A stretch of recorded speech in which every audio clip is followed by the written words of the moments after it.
Hi everyone, and welcome to The Sleepy Scientist. I'm really happy you're here. Tonight, we're going to go on a calm and quiet trip to learn something amazing. So get comfy, take a deep breath, and let's enjoy this peaceful science story together.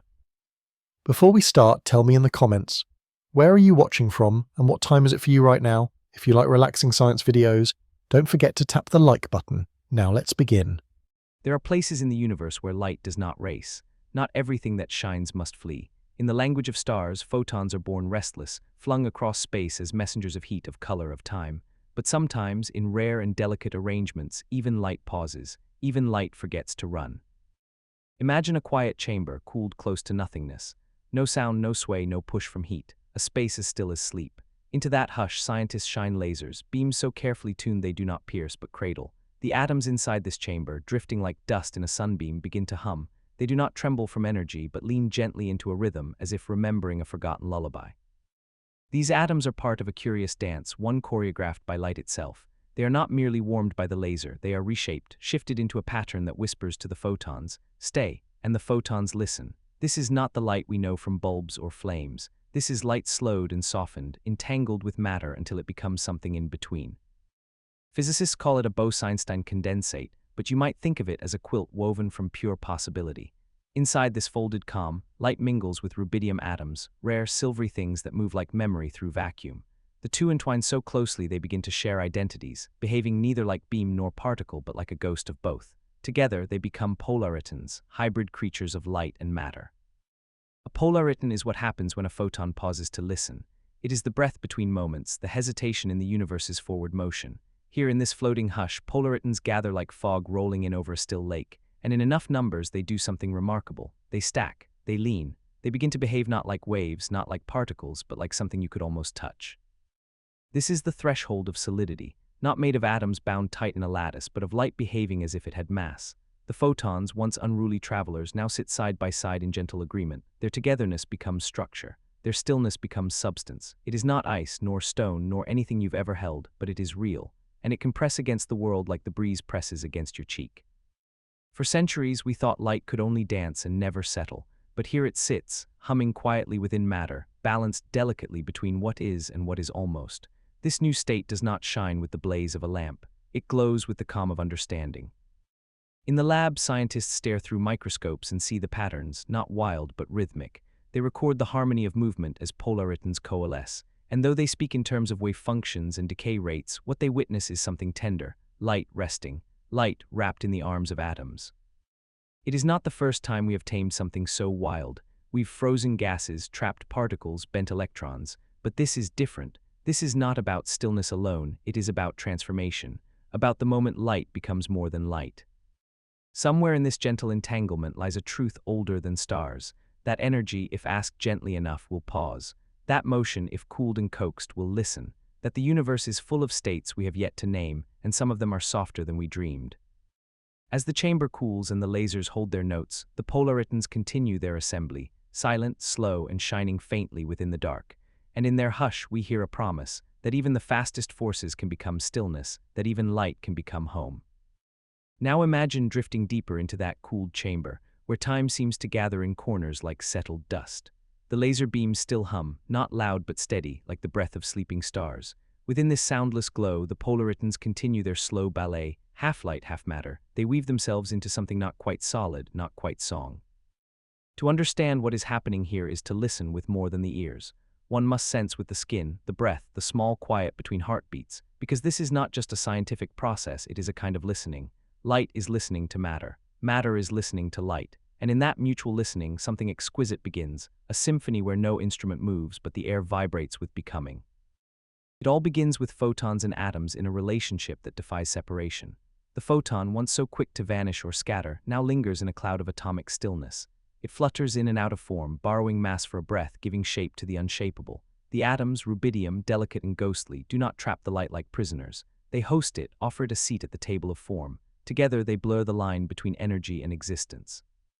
And then the condensation begins, not like steam curling into water. Droplets, but like the thoughts of light gathering into a single dream. When enough polaritons collect in this ultra-cold arena, they begin to act as one. They lose their individual wanderings, surrendering to a shared identity. This is called coherence, not just calm but togetherness. Like waves lining up to form a single crest, these particles of light and matter begin to move as one soft body. That coherence gives birth to structure, not a structure built of bricks but of intention, a pattern of existence that holds itself in place by agreement, not by force. It is as if light has decided to stop exploring just for a moment and become something still, something held. We call this a photonic crystal, but it is not crystal in the way of gemstones or snowflakes. It is a lattice of light's own choosing, a whisper given geometry. These crystals do not glint in sunlight, they glimmer within thought, a structured field of almost light that bends and holds and sometimes reflects what we cannot yet name. Scientists map these arrangements using careful probes and sensitive sensors. But to feel what it means, imagine the warmth of a thought that lingers, a memory that hovers in the space between words. That is what polariton condensates are like. Not quite substance, not quite light, but a place in between, where imagination and matter nearly touch. This state is fragile. A sigh of heat can break it. A tremble of sound can disrupt it. It is as if the universe holds its breath to let it happen. Yet in that breath, entire new forms of physics begin to whisper their stories. We see not only what light can become, but what matter could be if it were allowed to sing. The implications drift far beyond the lab.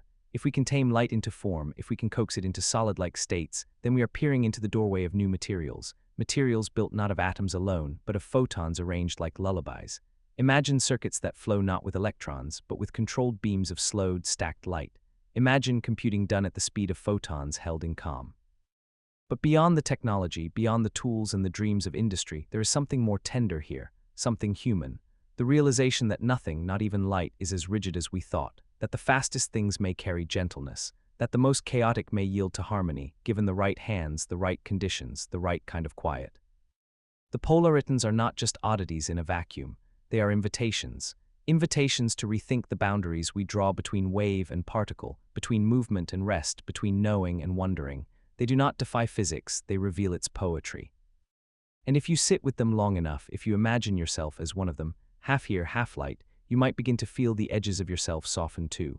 You might begin to sense how much of your own being is held together not by weight, but by rhythm, not by force, but by resonance. In the slow swirl of the condensate, in the ordered hush of the light crystal, you can almost hear the universe thinking, not shouting, not explaining, but musing. And in that musing you might find your own questions mirrored back to you, not answered, but held. As if to say, yes, you too are made of motion and stillness. You too can become something new. Let us drift now into the final hush of this story, where light, once the restless traveler of the cosmos, has found a place to pause.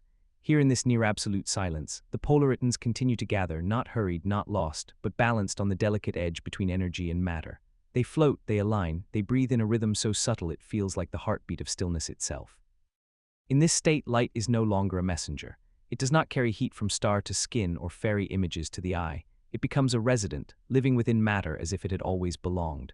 And what emerges is not a beam, not a pulse, but a presence, a slow, gentle form of existence that offers no glare, no sharpness, no hurry.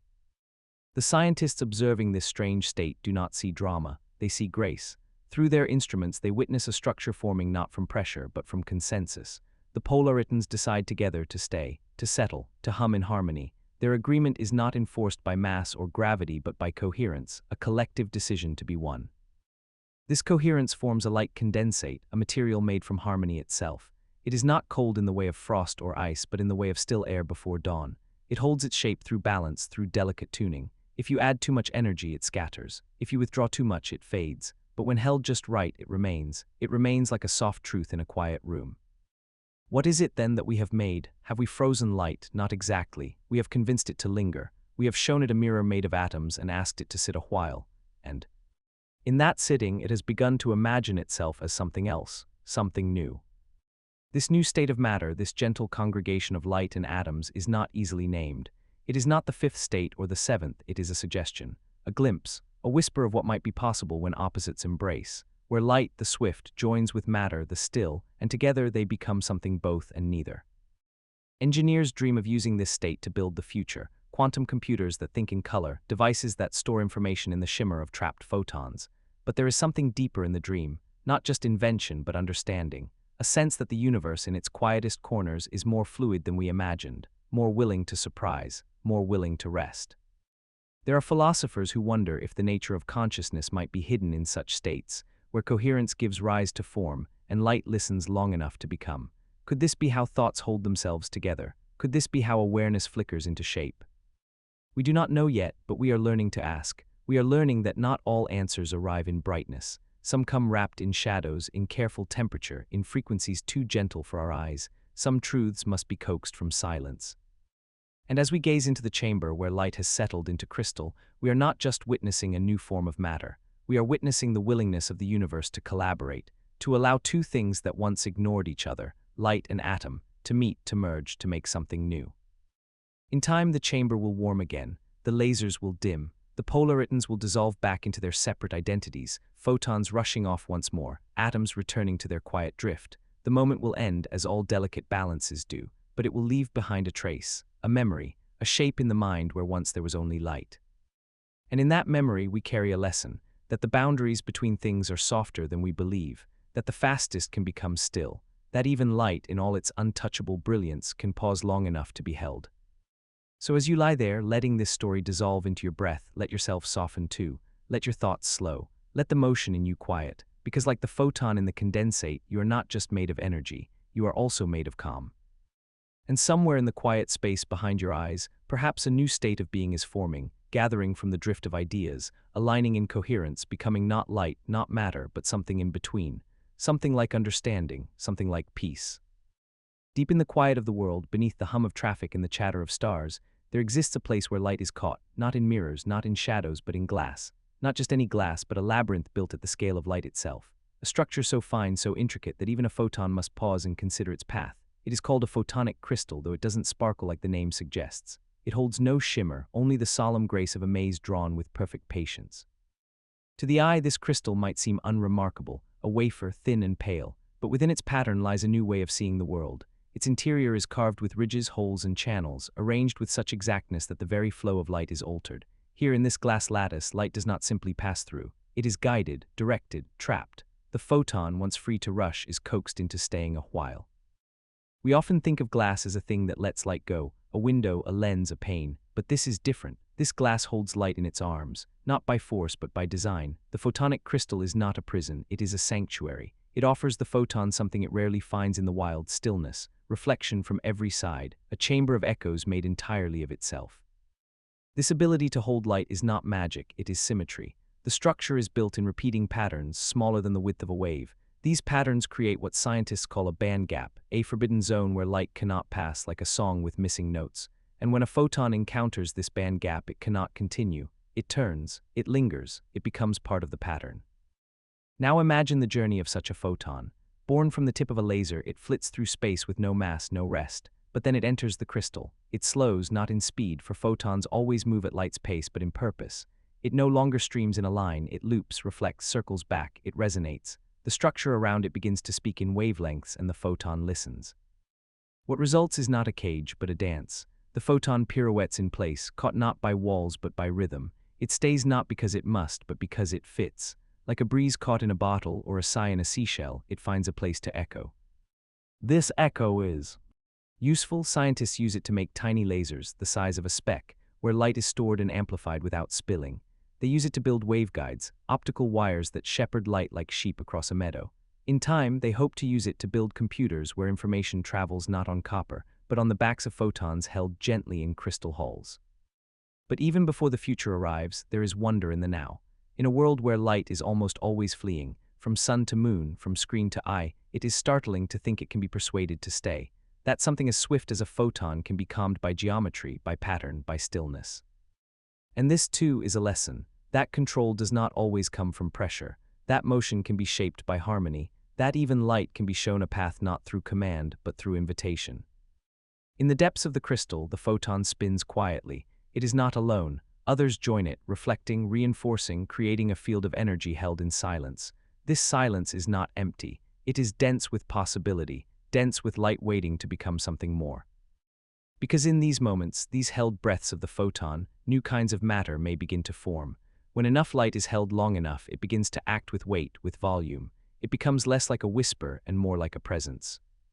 The crystal itself does not glow, it waits, and within its waiting, the photon finds a shape it did not expect to have, not a flash, not a beam, but a place to belong. Outside the lab, the world rushes on, sunlight scattering in all directions, headlights cutting through fog, phone screens flashing. But inside the crystal there is only this, one photon, resting in symmetry, held by the soft insistence of design. And in that stillness, we are reminded that light is not just a force, it is a listener, and sometimes all it needs is a place quiet enough to stay. Let's drift deeper now into the labyrinth, where the photon moves with purpose but no urgency, weaving slowly through corridors carved in silence. The crystal does not demand its presence, it merely offers a perfect place for its wavelength to belong, and the photon, like a lullaby finding its melody, settles into rhythm. The idea that light can be persuaded to stay is not only poetic, it's revolutionary. In the old ways of physics, light had no patience. It was defined by speed, by motion without pause. It illuminated the world and left no trace of itself. But here, in this structured glass, it leaves a memory. It becomes a part of something larger, something enduring. At the heart of the photonic crystal is repetition, patterns so small and precise that they weave a new kind of reality for the photon. Where ordinary materials might scatter or absorb, this crystal negotiates. It doesn't block the light, it guides it into harmony. Like a perfectly tuned flute inviting air to become music, the crystal invites light to become something more than movement, something shaped, something held. Inside this crystal, light's energy can be focused into nodes, points of concentration where the photon's presence lingers longer than nature would otherwise allow. These nodes act like quiet rooms in a vast palace, places where resonance builds, where the photon can whisper to itself over and over, reinforcing its own rhythm. And this resonance, so small and so delicate, begins to build meaning. It becomes useful, not only for transmitting information, but for creating interaction. Because now inside this patient structure, light can be made to talk to matter. Photons can push atoms gently or stir electrons or trigger transitions that only happen in the hush of held energy. All of it happening without flame, without spark, only pattern. Scientists use this gentle language to build the building blocks of tomorrow. With photonic crystals, they can make logic gates not from electricity, but from light. Circuits that hum at speeds electrons can't match, made from waves that never rest unless welcomed.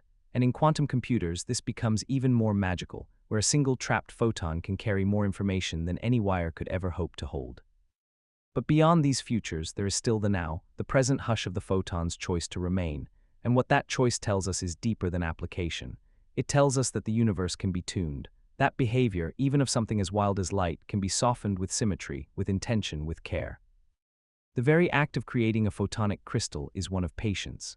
Scientists sculpt it layer by layer, etching patterns smaller than dust, aligning each angle so that it matches the secret rhythm of light. They do not force the photon. They prepare a place where it may choose to dwell. This balance between preparation and permission is what makes the crystal work. Too coarse a structure and the photon will flee. Too chaotic and the rhythm will fail. But when made just right with precision and stillness, light finds its reflection in every wall. It folds back on itself, loops, and lives in echo. Imagine standing inside a cathedral made of glass, every surface curved to bounce your voice in perfect harmony. A single note could linger for seconds, weaving through arches and domes. That is what the photon experiences in the crystal. It sings to itself, not loudly, but with such clarity that the whole structure resonates in return. And from this echo, something begins to emerge, not just light behaving oddly, but light behaving with memory. The resonance holds patterns. The patterns form logic. The logic becomes language. And so a photon caught in crystal can do more than glow. It can think, not in the way we do, but in ways we are just beginning to understand. This is the edge of photonics, the study of light not as a servant, but as a companion, not just a carrier of images or warmth, but a medium of mind. And the glass that traps the photon is not a cage. It is an invitation to consider what light is when it rests, when it listens, when it waits. Some researchers believe we can one day use these crystals to simulate the universe itself, to build light-based models of reality where gravity, time, and matter all arise from patterns of held photons. If that becomes true, the photon inside the crystal will no longer just reflect the world, it will contain it. But even without such futures, there is peace in what already is. A single particle of light, caught not by force but by understanding, spinning gently in a silent room made just for it. And in that spin, in that echo, in that hush, we glimpse what can happen when energy is met not with resistance, but with welcome. So let the thought linger with you, like a beam of afternoon sun resting on the floor, light slowed by design, not stopped, not tamed, just listened to and finally understood. Now the light lingers, held not by glass alone, but by intention shaped into form. In the final stillness of this story, we drift into the deepest part of the crystal, where the photon no longer wonders where to go. It has learned the shape of waiting. It has become part of the lattice, not imprisoned but invited, not dimmed but directed. The photon is not lost, it is home. What does it mean for light to belong? For something so transient, so fast, so unattached, to find itself within walls of patterned silence? It means that the very nature of motion can be softened. That speed can be guided, and energy, when heard with precision, can settle into form. It tells us that matter is not the only thing that can be shaped. So too can light be sculpted, by patience, by repetition, by the music of careful design. And in this sculpting, the photon becomes more than itself. No longer a flash, no longer a passing wave, it becomes part of a field, a gentle ripple repeating within the boundaries of its new world. It resonates, not loudly but steadily, a tone that fills the crystal with quiet power. And when many photons do this together, the crystal becomes not just a place where light is stored, but where light becomes useful in new and unimagined ways. Some call it confinement, others call it coupling, but perhaps it is better to think of it as relationship. The photon and the crystal dancing not around each other but within each other. The crystal offers pattern, the photon offers presence. Together they form something neither could achieve alone, a condition where energy is calm and structure is alive. This balance, so precise and so fragile, is the frontier of new technologies. Through photonic crystals, we are learning to control the flow of light with more delicacy than ever before. We can now bend it, slow it, root it, filter it, and even halt it briefly, long enough to store information, to create memory, to process logic. Where electrons once moved, photons now drift with elegance, creating circuits of silence and computation powered by rhythm, not current. But beyond all that lies the beauty of the idea itself. That light, when placed in the right space, will stay. That something once believed to be uncatchable can be welcomed into stillness. That within a simple wafer of glass, the universe reveals a truth, that all motion, no matter how swift, has the capacity to be held, to be known, to be reflected. The crystal in its silence becomes a storyteller, and the light in its patience becomes a listener.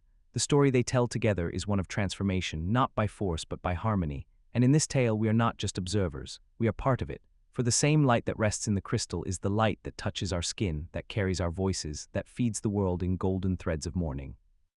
Perhaps that is why the photon's stillness feels sacred, because it reminds us that we too are made of motion slowed into shape, that our thoughts are patterns of light and matter, echoing in the soft chambers of mind, that our very being is a kind of photonic resonance, energy held by design, dancing in form. The scientists who build these crystals do so with quiet reverence, each layer etched not with haste but with care. They align the angles, measure the refractive index, trace the paths the photon might take, and when the chamber is sealed and the light is let in, they wait, not for brightness but for coherence, for the moment when light no longer tries to leave but chooses to stay. And when it does, there is no shout, no sudden flare, only a soft pulse, a beat in the glass, a presence that was never forced but found. In that moment a boundary is crossed, not just in science but in understanding. We realize that control is not always pressure. That presence is not always motion. That brilliance is not always bright. The photon remains, echoing gently in the quiet of the crystal, a reminder that even light needs stillness. That even energy, when given space, can become more than motion, it can become meaning. And as we close this chapter, let that image stay with you, a single photon, wrapped in patterned glass not as a prisoner but as a guest, not held down but held gently, not stopped but transformed. Let it whisper as you drift toward rest, that the light in you is not always meant to run. Sometimes it is meant to resonate. Sometimes it is meant to stay. There are corners of the universe where the very idea of separation begins to blur, where light does not simply move through matter but folds into it, threads through it, and becomes part of its design. These are not places of violence or combustion. They are places of deep calm, of balance so precise it almost hums. And in these places, something astonishing emerges, a frozen ray, not cold in temperature but still in motion, held in a delicate arrangement known as the architecture of light matter. To picture it, imagine sunlight as fabric, something soft, flowing, and intangible. Now imagine weaving that fabric not into a flag fluttering in the wind but into the frame of a house, a structure made from the very thing that usually escapes our grasp. This is the soft architecture scientists are building now, where photons, the purest messengers of energy, are coaxed into becoming part of a framework. Not scattered, not consumed, but positioned, and once placed, they do not flicker away. They stay, they shape. This shaping happens in environments so precisely tuned that even a breath would disrupt them. Inside ultra-cold chambers, where temperatures approach absolute zero and atoms begin to lose their urgency, a collaboration begins. Light is introduced not to illuminate but to construct, and matter, slowed and softened by the chill, becomes receptive. The two do not merge in chaos, they blend with care, creating something entirely new. Scientists call these creations photonic lattices or polaritonic structures, but names cannot fully describe the wonder of what is taking place. These structures behave like solids, yet they are woven from waves. They carry energy like light, but rest like matter. They are, in every sense, in between, suspended in that narrow space where physics pauses to catch its breath. Within these lattices, the frozen rays flow without scattering. They move in patterns dictated not by randomness, but by the very shape of the space they occupy. If the structure bends, the light bends with it. If it expands, the waves stretch. And when it narrows, the energy concentrates into fine threads of stillness. It is as if the light agrees to become architecture, to hold the shape instead of rushing through it. This agreement is not made in words, but in resonance. The atoms and photons align their frequencies, sinking into a shared vibration. It's a song without sound, a melody made of fields and fluctuations. And once that song begins, it holds the light in place, not like a chain, but like a lullaby holds a child, gently, repeatedly, until the light no longer needs to move to feel alive. In these conditions, new behaviors emerge. Light begins to act with weight, not because it has gained mass, but because its motion has become ordered. This order allows it to push, to press, to influence its surroundings in ways we once thought only matter could. Suddenly, a frozen ray can shape a force. It can create a ripple. It can carry a pattern from one place to another without dissolving in the air. And because of this, we begin to think differently about what a structure truly is. No longer just atoms stacked in rows, but waves folded with purpose. No longer just bricks and bonds, but light and rhythm. Architecture is no longer confined to the physical. It becomes energetic, dynamic, alive with motion that doesn't flee. Engineers now dream of using these architectures to create devices that are both stable and responsive, systems that hold their form but adapt to light itself, buildings that change based on daylight, surfaces that remember the photons that touched them, materials that speak in wavelengths, storing the story of every glow they've absorbed. But perhaps the most beautiful part is the stillness. That something so defined by movement, light itself, can choose to linger. That frozen rays are not lifeless but composed. They do not shine wildly or flare with heat. They hum with quiet confidence. Their glow is not a call but a resting presence. If you could walk through one of these lattices, you might not see beams or blinding color. You might feel warmth without heat, pressure without touch, a feeling that the air itself is listening. And you would be right, because frozen light shaped into structure is not just an idea. It is an awareness, a pattern that holds space. The photons, no longer restless, have become part of a greater stillness, and in doing so, they've changed what we believe about matter, that perhaps solidity isn't always about density. Perhaps it can also be about coherence, about alignment, about light that agrees to stay and help shape the world instead of only passing through it. In the frozen lattice, in the calm and balanced rooms of captured light, we see a new chapter of existence unfolding, not with sound or heat or sudden revelation, but with softness, with symmetry, with the quiet decision of light to become form.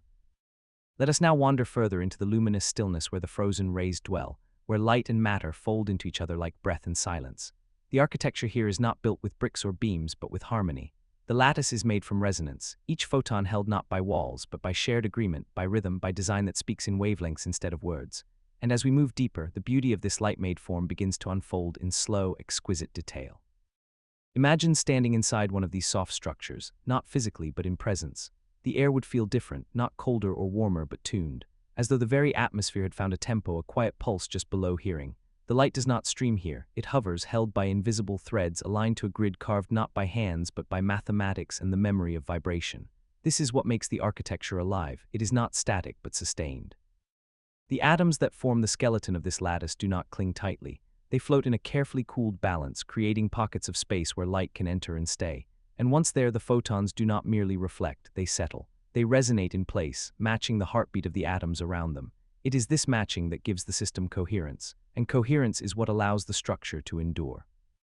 In ordinary matter, stability comes from bonds, chemical forces that lock particles together. But in the soft architecture of frozen light, stability comes from trust. Each particle moves just enough to support its neighbors. Each wave holds its shape not through isolation but through connection, a dance of photons and atoms moving just enough together forever. This strange kind of structure opens up new kinds of behavior. Scientists observe that these lattices can guide light in loops and curves, even into spirals. They can shape the flow of energy like a river carves its path, not by brute strength but by persistent form. And more than that, they can respond, because the architecture is not frozen in its rigidity, it is frozen in rhythm, and rhythm can change. When the surrounding conditions shift, temperature, pressure, electromagnetic field, the structure adjusts, not with cracking or collapse but with gentle transformation. It is like a building made from melody changing key when the wind changes. This sensitivity means these materials can be sensors, not just of the external world, but of the smallest internal shifts. They can read their own light and adjust in kind. And with that, a new possibility arises: information. Because in these architectures, data is not stored as voltage or current, it is stored as presence. A photon here, a photon there. A change in resonance, a flicker in the grid. Like snowflakes collecting on a wire, each shift in light's position becomes a record, a message, a trace. And because the system is coherent, that message does not fade. It repeats softly until it is read. This opens the door to memory, not as silicon chips, but as patterns of light in rest. A kind of remembering not bound to electricity, but to balance. A new way of knowing, soft and luminous, woven from the calm of frozen rays. It may be that one day we will build minds from these materials, machines that think not in on and off, but in shimmer and stillness, minds that store thought as light caught in rhythm. But even without such machines, the structures themselves are a marvel, because what they show us is that form can emerge from gentleness, that something as fleeting as a photon can become part of something that lasts, not by being forced to stay, but by being offered. The right conditions, the right space, the right invitation. And perhaps this reflects more than physics. Perhaps it reflects life. The idea that stability does not always require confinement. That relationships between particles, between people, can be shaped by resonance, by shared tempo. That coherence, not control, is what makes things endure. The frozen rays remind us that light has layers, that beneath its brilliance lies a patience we rarely see, that it can pause, that it can shape, that it can become something else when it is heard. And in the lab, the scientists watch with reverence. They are not just building materials, they are tuning spaces. They are not just catching photons, they are creating places where photons choose to stay. It is a kind of architecture born not from resistance but from rhythm, not from force but from form that listens. And in that listening, something extraordinary begins to grow, slowly, softly, without flames or flashes. Just the careful emergence of a new kind of matter, shaped not by what it resists but by what it welcomes. Light becoming still, stillness becoming structure, structure becoming story. Now let us drift to the final turn in this quiet architecture, where the light no longer hesitates between flight and rest. It has become part of the frame itself, woven into the stillness, shaped not by speed but by relationship. Here in the frozen lattice, time feels slower, as though the universe has curled into a moment to listen more closely. The photons no longer wander, they remain in delicate balance, humming softly within the shelter of form. And this is the essence of the soft architecture of light matter. It is not rigid, not cold, not carved in stone. It is fluid stability, a structure that breathes, a design that listens. And within that listening, light and matter do something neither could do alone. They hold shape and motion in the same breath. This holding is not a contradiction, it is a dance, a grace between energy and rest, between what touches and what remains untouched. As we study these frozen rays, we see a new language emerging, a grammar of waves and rhythm, of interaction without collision. The photons do not crash or scatter. They align, they resonate. And in doing so, they form bridges through space, where information moves with no loss, no heat, no noise. It is transmission not through force, but through understanding, through match. The practical uses are many: light-based circuits, memory storage made from coherent pulses, sensors with unmatched precision. But deeper than all these is the poetry, that matter and energy are not enemies. They are collaborators, that form and light are not opposite poles, but parallel paths, that under the right conditions, a photon can become the architecture of calm.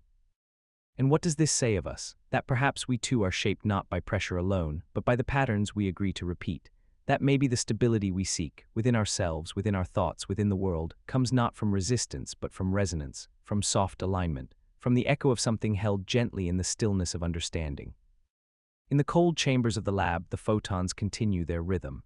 The lattice continues its quiet glow. And though no one can see them directly, their presence is felt in the way the instruments hum, in the way the equations bend, in the way the air feels somehow more precise. There is no blaze, no spectacle, only persistence, only shape. And when these structures are mapped, visualized under microscopes, or captured in simulations, they do not look chaotic. They look like snowflakes of light, like geometry discovered rather than designed. And within that geometry lies a new kind of order, one born from softness, not strength. Because that is the truth of these frozen rays. They are not proof of conquest over light, but of cooperation with it. They do not declare what light must be. They invite light to become, and the light accepts. Even more than that, it teaches us. It teaches that permanence need not be loud, that brilliance can be gentle, that what lasts is not always what resists the most, but what listens the best.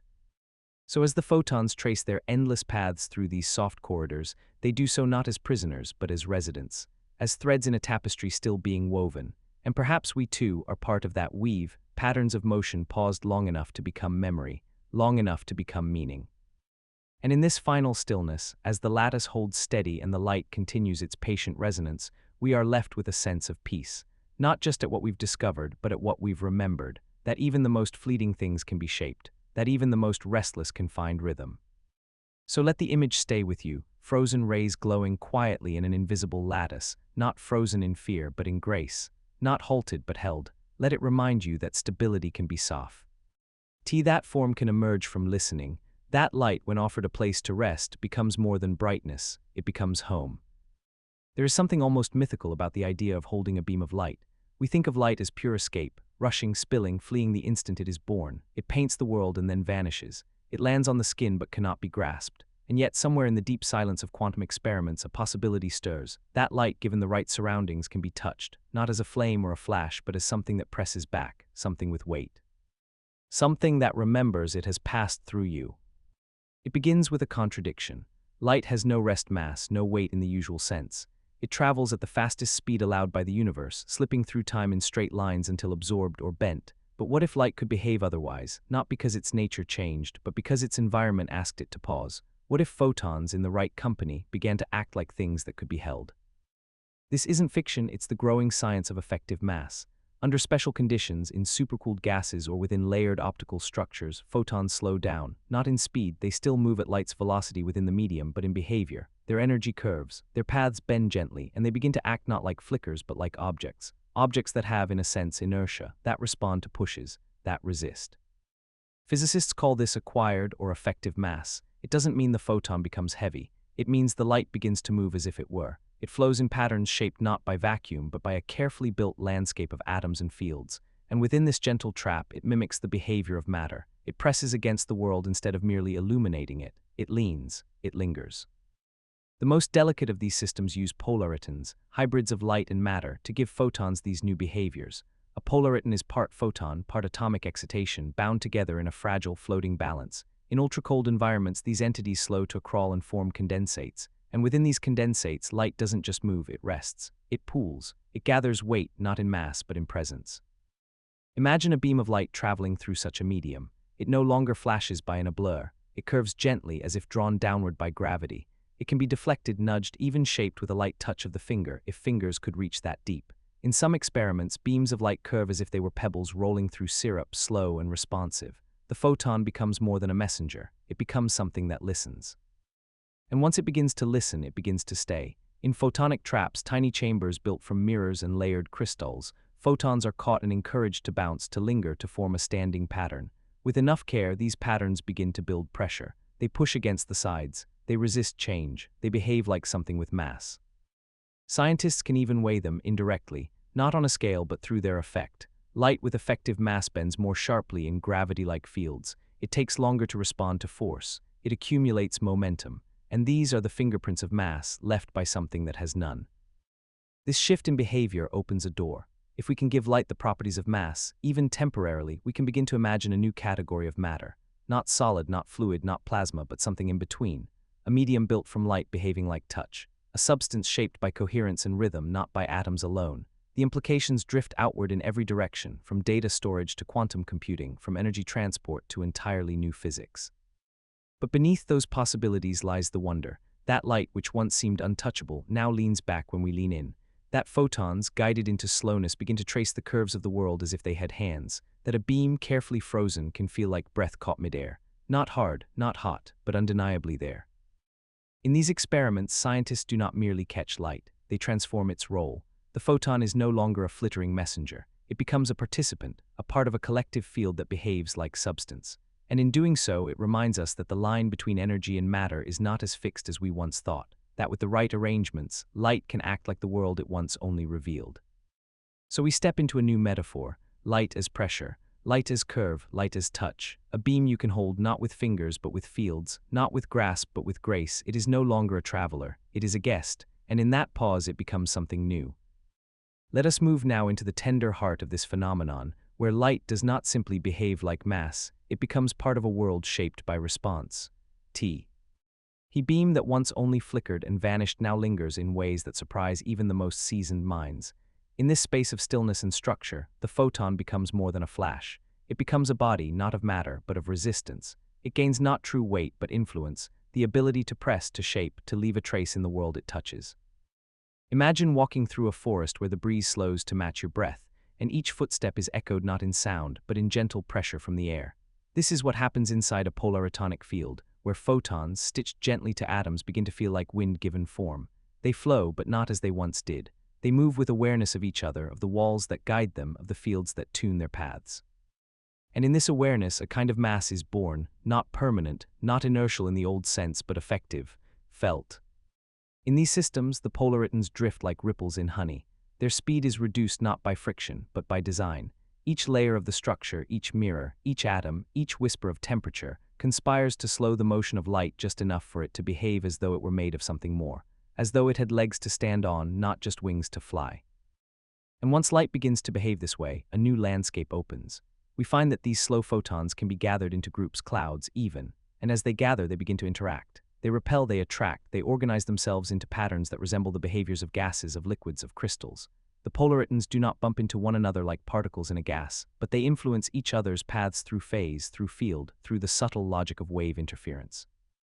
These clouds of light are not imagined. They can be photographed, their density mapped, their behavior tracked over time. In the lab, scientists shine carefully modulated lasers into these quantum traps and observe the light as it settles into shape. They watch as it bends, as it compresses, as it pushes back when probed. The photon field, once thought to be ephemeral, now carries a signature that says, "I am here, I am still, I have form." And the consequences ripple outward. Light with effective mass can form vortices, swirling structures that spin like miniature galaxies. It can climb energy gradients like matter in a gravitational field. It can be deflected, redirected, even nudged into position, not like a wave but like a ball. These behaviors allow scientists to treat light not just as a signal but as an ingredient, a component of material systems. We can imagine devices built from these principles, circuits where the flow of light can be paused, redirected, or stored like charge, data encoded in fields of soft pressure, memory written in the shape of a photon's curve. And beyond technology, this shifts the very boundaries of physics. It suggests that light and matter are not separate kingdoms, but overlapping dialects of the same song. To give a photon mass is not to weigh it down, it is to allow it to participate in the structure of the world. It becomes subject to geometry, to curvature, to interaction. And that means it can be shaped with intent, not just directed, but formed. Some systems have gone further still. In special lattices, photons acquire enough effective mass to crystallize, aligning into ordered arrays like atoms in a solid. This behavior is astonishing, not because it defies physics, but because it expands it. It reveals that the traits we once thought unique to matter, solidity, inertia, resistance, are in fact emergent. They arise not from what something is, but from how it moves, from how it relates to its neighbors. And this is where the idea of holding a beam becomes more than metaphor. In these crystallized light fields, the photons hold their position. They exert gentle force. They can even support weight, not in the traditional sense, but in the form of stored energy, of guided pathways, of fields that balance each other in place. A hand reaching into such a system might not feel heat, but it might feel presence, a tension, a softness that pushes back. The photon, shaped in this way, becomes a kind of architecture, a scaffold made not from stone, but from vibration. And just as a bridge holds weight by distributing force through structure, these light-made forms hold energy by distributing presence through coherence. The beam is not a line, it is a shape, a room, a field with contours and response. And this reshapes how we think about interaction. No longer is touch confined to mass. Now it includes arrangement, response, pattern. Light, given the right space, can become tactile, not by changing what it is, but by changing how it behaves. So when we say a beam you can hold, we do not mean one you can grip. We mean one that meets your touch, one that acknowledges your presence, one that acts not as a ghost but as a form, and in that form it becomes part of the material world, not in weight but in willingness to stay. Now we come to the final curve of this luminous story, where the beam does not vanish but rests in the soft cradle of form. We have followed the photon from a restless flash to a steady presence from motion to moment, and now we linger with it, inside a shape born of energy that acts as if it had mass. The phantom weight of light becomes more than experiment. It becomes an experience, a way of sensing the world that is no longer made only of atoms, but also of persistence. And so the beam, once untouchable, becomes something that can be shaped, stored, even balanced. It no longer escapes at the first opportunity. It leans into its surroundings, curves through intentional paths, pushes gently where it once passed freely. It has not changed what it is. It has revealed what it can become. In the lab, the stillness hums. Lasers whisper across mirrors, and the light responds not with brightness but with behavior. Scientists record its motion not as a streak across time but as a presence in place. They measure its influence, the slight bend it leaves behind, the rhythm of its pauses. And in these small signs, they see a truth unfolding, that light can be part of structure, that it can contribute not just to vision but to form. The phantom mass of the photon is not a burden. It is a collaboration. It arises because light agrees to stay, because it accepts the invitation of atoms and fields to slow down, to consider, to participate.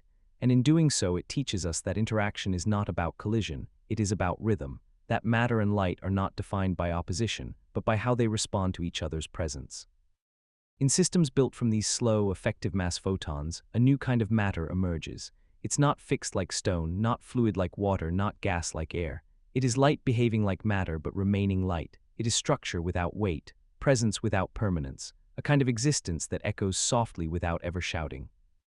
These systems can be molded, shaped by electric fields, temperature, geometry. The beam is not fragile but responsive. It adapts to the contours of its environment and gives back a form that is neither rigid nor formless. It becomes something in between, a medium of memory, of guidance, of pressure without pain. And what do we do with this? We learn. We begin to build. Devices that store photons as patterns of gentle resistance. Sensors that feel not just light but the weight of its path. Computers that whisper in waves rather than clatter in currents. All of this flows from the realization that even the most fleeting can hold space, that even the massless can be made to touch. But perhaps the most profound effect is not technological. It is emotional. The idea that something once believed untouchable can now be felt. That light which once only revealed the world can now become part of it. It is no longer just a witness to matter, it is a contributor, a sculptor, a gentle architect of form. And in that transformation we see ourselves reflected, because are we not too made of energy slowed to stillness, of particles bound by invisible forces given shape by rhythm and balance, our thoughts, our memories, our senses, all waves shaped into coherence. We are matter that listens, light that lingers. So as you imagine the beam, resting in its trap, curving softly with effective mass, feel its presence not just in theory but in spirit. It is a reminder that nothing is as fixed as we think. That form arises from behavior. That shape is not always solid. That the world is made not only of what can be held but also of what chooses to stay. And if light can become something you can hold, not with hands but with understanding, then maybe everything in the universe is closer than we imagined. Maybe touch is not about contact. Maybe it's about resonance, about recognition, about motion that pauses just long enough to say, I am here. In the chamber, the photon lingers still, its path folding gently within the walls of coherence. It presses without weight, it stays without command, and as it glows quietly and with purpose, it leaves behind not a flash but a presence, not a burst but a bond. And as the story ends, let that presence remain with you. Let it remind you that even light can be soft, that even motion can rest, that even something so fast, so distant, so impossibly bright can be touched. In the quietest places of the universe, where heat has been chased away and noise forgotten, light begins to gather itself differently. No longer rushing, no longer scattering, it slows, it listens, it settles. And when the conditions are just right, something rare unfolds. A crystal is born, not of salt or snow or stone, but of light. A crystal so soft it doesn't shimmer, so still it doesn't shine, yet so structured that it holds a new kind of presence. These are the crystals of light, born not in chaos but in calm, assembled in silence so complete that even photons agree to stay. These crystals do not grow as we imagine growth, not cell by cell or atom by atom, but wave by wave. They emerge when light enters a special field of atoms, a field so cold and quiet that the boundaries between matter and energy begin to soften. In this field, photons do not travel alone. They bind to excitations in the atoms, tiny pulses, tiny shifts. Together they form polaritons, and polaritons, when they cool and condense, become something new. This condensation is unlike anything in our daily world. It happens not in water or air, but in possibility. The polaritons, once separate and scattered, begin to move together, gently aligning their phases until they share one rhythm, one shape. They lose their individuality. They become a collective, a field of light and matter so coherent, so perfectly tuned that it begins to crystallize, not in hardness, but in harmony. And what does this crystal look like? Not like quartz or ice, but like patterns held in invisible threads. It has no edges you can cut, no corners you can chip. It exists in the way a whisper exists, present, delicate, and fleeting, yet it is real. It can bend light, hold energy, reflect intent. It can change how other particles move. It can shape space. These light crystals are called polariton lattices or photonic condensates, but the names do not hold the wonder.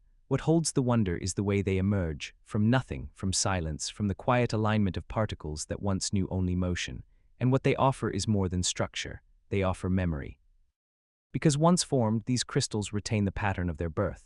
The light that shaped them continues to hum within their form. The atoms remember the presence of photons. The photons remember the rhythm of the atoms. It is a mutual memory, a shared state. And that memory is what gives the crystal its unique identity. It is not just light frozen in place. It is light that remembers how to be together. This memory makes the crystal stable, even though it is born of something so unstable. Photons usually flee, but here they stay, not because they are trapped, but because they have found resonance, a place where their motion is matched, echoed, and folded into coherence. It is like a song finding its chord, a ripple finding its echo. And in that chord, in that echo, the crystal becomes a tool. Scientists have learned to shape these structures, to build them with precision, to use them as mirrors, lenses, switches. They can manipulate how light moves through them, how information is carried, how fields respond. They can even use these crystals to slow light down, not metaphorically, but truly. Inside, the speed of light shrinks. It lingers in place long enough to be touched. Yet for all their usefulness, these crystals are also beautiful in their fragility. A slight rise in temperature, a nudge too sudden, a shift in phase, and they dissolve, not into pieces but into light again. The coherence ends, the photons scatter, the memory fades, the crystal is gone. But while it lives, it is something extraordinary, a material made not of solid things but of soft agreement, a substance born not from pressure but from patience. And that makes it unlike anything else we know. It doesn't resist the world, it harmonizes with it. It doesn't demand space, it occupies it gently. And perhaps that gentleness is its greatest strength. In a universe shaped by collisions and noise, the light crystal is a gesture of quiet, a reminder that structure can come from stillness, that form can rise from the absence of force, that beauty can be born in silence. As you imagine this crystal now, humming softly in its cold chamber, know that it is not just a curiosity of science. It is a story of transformation, of light becoming memory, of energy becoming form, of silence becoming shape. And like all delicate stories, it asks only to be heard, not captured, not held, just heard and remembered. Let us move further into the body of this quiet marvel, where the crystal of light continues to breathe beneath the surface of silence. Its form is not stiff like bone, not heavy like stone, but pliable like the air that holds a tune. The structure does not grow outward, it deepens inward. Within its field, the rhythm of photons and atoms continues to hum in shared coherence, a soft music of physics that reverberates in every corner of the chamber where it was born. Here, light does not flash, it rests. It folds back into itself like a tide returning to shore. It resonates with the atoms that welcomed it, forming a collective presence, a community of motion slowed to a whisper. Every photon moves not for itself but with the group. There is no leader, no command, only consensus, and that consensus becomes structure. This structure is not static. It is dynamic stability, a living agreement between light and matter to remain. And in harmony for as long as the stillness will allow. The polaritons, those hybrid creatures of energy and excitation, settle into patterns that echo the crystalline arrangements of solid matter, but theirs are born from resonance, not rigidity. What holds them is not a bond, but a beat. And from that beat, strange and beautiful behaviors arise. The light crystal can channel other light with grace, steering it through its own inner rhythm like a guide. It can confine light to specific frequencies, allowing only certain notes to sing within its form. It can bend beams not by force, but by suggestion, inviting them to follow paths carved in coherence. More remarkably still, it can influence other fields. A passing wave may enter and leave changed, its phase shifted, its velocity tuned. The crystal does not resist the wave, it teaches it. It offers it a new rhythm to consider, a new way to move, and in doing so it becomes more than a structure, it becomes an instrument. Scientists have begun to tune these instruments, to build them in layers, in grids, in cascades. Each design shapes light differently. Some amplify it, some delay it, some flip its direction with no mirror in sight, and all of it is done without wires, without weight, only with carefully chosen silences. One design, called the microcavity array, sandwiches the light between two mirrors so perfectly placed that photons can only exist in specific standing waves. Within these waves, polaritons are born, and from those the crystal emerges. Another design, known as the optical lattice, arranges lasers in a grid that traps atoms at the points of intersection. The atoms hum in place, and when light is introduced, it does not pass through, it joins. And when enough of these systems are aligned, a new layer of reality seems to appear. A layer where light no longer runs free but participates. A layer where energy, form, and memory are indistinguishable. This is the domain of light crystals, not just as materials but as conditions, as environments where rules bend gently, where presence is more than location, where being is more than existing, it is resonating. In these conditions, researchers have observed phenomena once thought impossible: superfluid light flowing without resistance, quantized vortices in photon fields spinning gently in their own tiny orbits, even phase transitions, where the entire crystal shifts behavior in unison, as if the field itself had taken a breath. And always beneath these behaviors is the silence that allows coherence, the silence that gives rhythm a place to grow, the silence that separates ordinary light from structured light, from light that knows how to stay. It is not only a physical silence but an emotional one. There is something deeply moving about watching photons agree to remain, something unexpectedly human in their patience. They do not flee because they are forced. They stay because the space is right, because the conditions sing back to them their own frequency. This echoes the deeper truth of all crystallization, that when parts align in harmony, something more than their sum begins to shine. That structure is not an accident, it is a form of listening. The scientists who study these crystals speak in terms of temperature, coherence, length, mode, volume, but beneath their measurements is awe, a reverence for the way nature reveals gentleness as a path to complexity, for the way light, when calmed, begins to gather meaning. And that meaning is not just scientific, it is poetic. The crystal of light is a metaphor as much as a material, a reminder that even the most radiant forces can form structure without pressure. That order can arise not from boundaries but from balance. That beauty can condense from quiet. So let the image stay with you, the chamber still, the mirrors aligned, the temperature falling, and then, without announcement, a pattern emerges. A lattice, soft and silent, made not of stone but of agreement. And in that agreement, light becomes something new, not just a wave, not just a particle, but a presence that holds.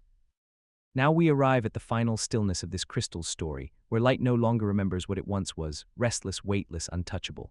Here, in the deep coherence of silence, it is something else entirely. It is structure, it is memory, it is form. The lattice holds, not by force but by rhythm, and the photons hum softly inside like notes sustained without end. They are no longer guests, they are part of the home they helped create.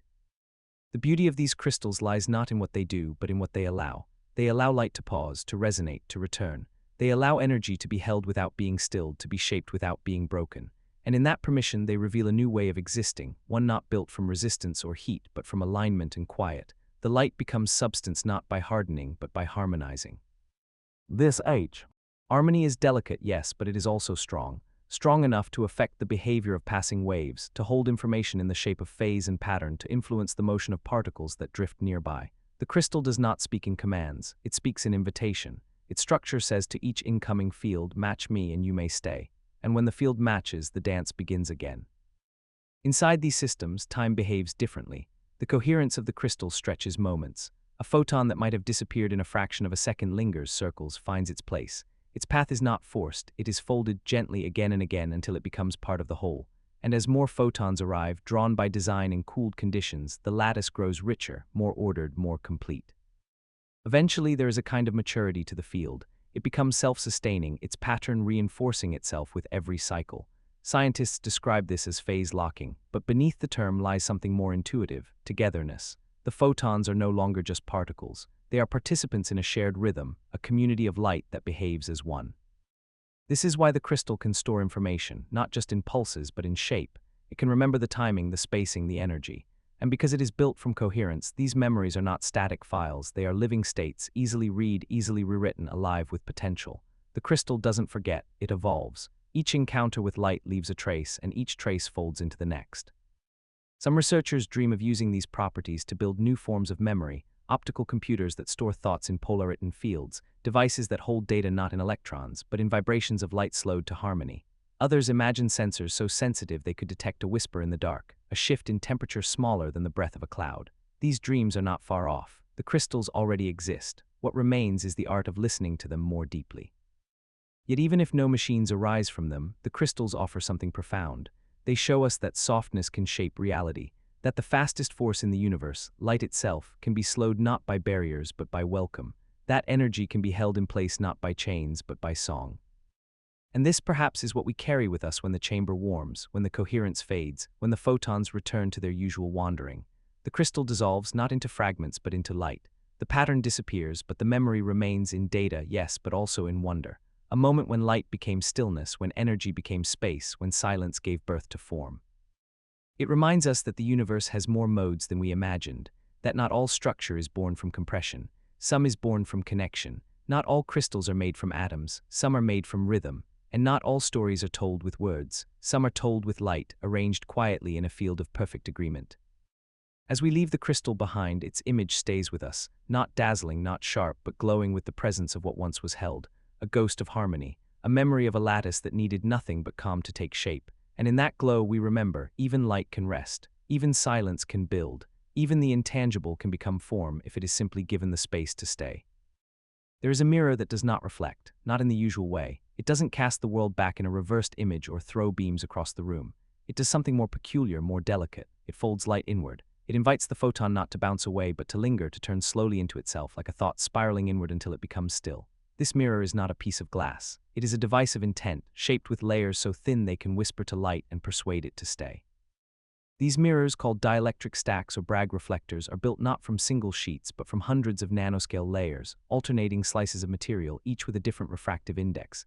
To the eye they look simple, even dull, but to a photon they are a labyrinth of timing and interference, a place where waves enter not to escape but to echo in place. And when the angles and layers are just right, the light does not reflect in the traditional sense. It folds. It bends around the layers and begins to cycle into itself again and again until it almost forgets how to leave. This folding begins with interference. The layers are spaced so that reflected waves cancel each other outside but amplify each other inside. The light becomes its own echo. It builds a resonance not just in space but in time. This resonance holds the photon close, slows its apparent progress, deepens its presence. The mirror does not trap the photon. It invites it to stay longer, to exist in a state of near return, circling the edge of departure without truly arriving there. Within this folded state, the photon begins to behave differently. It lingers long enough to interfere with itself, to overlap with other photons, to form a pattern not of motion but of probability. And when these probabilities align, a field appears, a soft standing wave of light that pulses without traveling. The mirror has not merely reflected light, it has transformed it. In the center of this mirror, where the folding is most complete, light slows down in effect, though not in speed. Its energy stretches across time, suspended in near balance between moving forward and returning back. And in that balance, a new kind of space is formed. A space where light doesn't flee. It settles into shape. It forms modes, specific ways of standing still inside a system that would otherwise let it pass. These modes are not static. They vibrate, shimmer, shift with the slightest change in the environment. They are sensitive, alive, aware. And because of this, they are useful. Devices made with these mirrors can hold light for long periods, amplify faint signals, or tune tiny shifts in wavelength with extraordinary precision. But beyond their utility lies their mystery. That light, when carefully invited, can be folded back into itself until it begins to feel like matter. This folding creates the illusion of mass, not true mass but effective mass, the sense that the photon resists movement, that it has inertia, that it presses gently against its space. Inside the mirror, this phantom weight becomes part of the design. It allows light to shape its own cavity, to become the architect of the field it lives in. And what emerges from this folded field is not a beam or a pulse, but a presence. A glow that does not spread, a shimmer that does not fade. It is light in a state of still repetition, vibrating not outward but inward. The photon, once a traveler, becomes a visitor, a guest, and if the field remains stable, the guest begins to shape the house.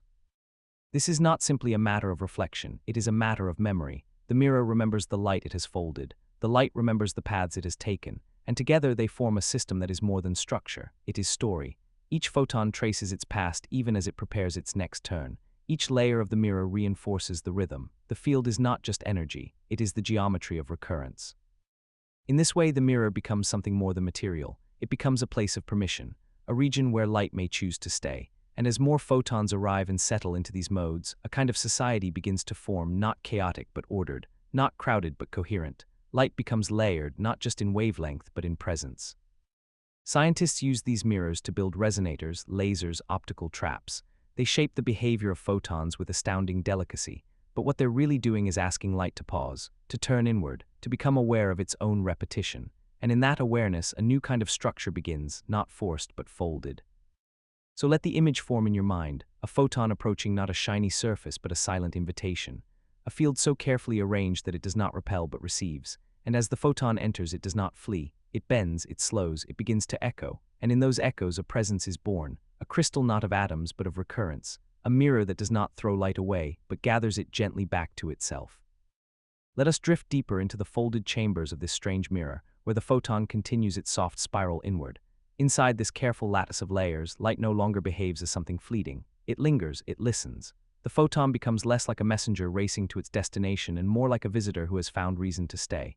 And in staying, it becomes part of the space, woven into its timing, its rhythm, its breath. This folding is not a forceful act, it is a negotiation. The layers are tuned not to trap the photon, but to match its nature. Each interface between materials reflects a tiny portion of the wave, and those reflections, carefully stacked, create a gentle refusal to let light escape. But it is not rejection, it is redirection. Again and again, the photon meets a surface that guides it back inward. Again and again, it circles, until that circling becomes presence. In this state, the photon begins to interact with itself. Each loop reinforces the last. Each cycle folds another layer of energy into the same moment, and what emerges is a standing wave, a vibration not across distance but across coherence. The light becomes shaped by its own repetition, its own return. It becomes less a line, more a loop, less a flash, more a hum. This hum is where structure arises. The mirror doesn't simply hold the photon, it teaches it to hold itself. And in that self-holding, a new behavior forms. Light begins to build pressure, not like wind or water, but like resonance. See, the cavity pushes back with subtle force, not from density, but from rhythm. This pressure is not felt on the skin. It is felt in the way the wave maintains its shape, even in the face of small disruptions. Scientists describe this as field confinement or optical mode density. But deeper than the terms is a truth. The photon has learned how to stay. It has become less about escape and more about expression. The cavity does not suppress the light's nature. It brings it fully into being. Every loop reinforces the pattern. Every reflection adds another layer of precision, until the field becomes indistinguishable from form. And in that form, something remarkable happens. The photon gains influence. It becomes capable of shaping its surroundings, not through mass but through presence.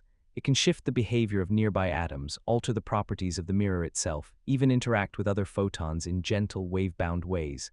This is light, not just seen or measured, but felt. Within this soft field, the photon has agency. Its mode, its standing pattern can be tuned, shaped, even stored. It can act as a bit of information, a pulse of memory, a whisper of computation.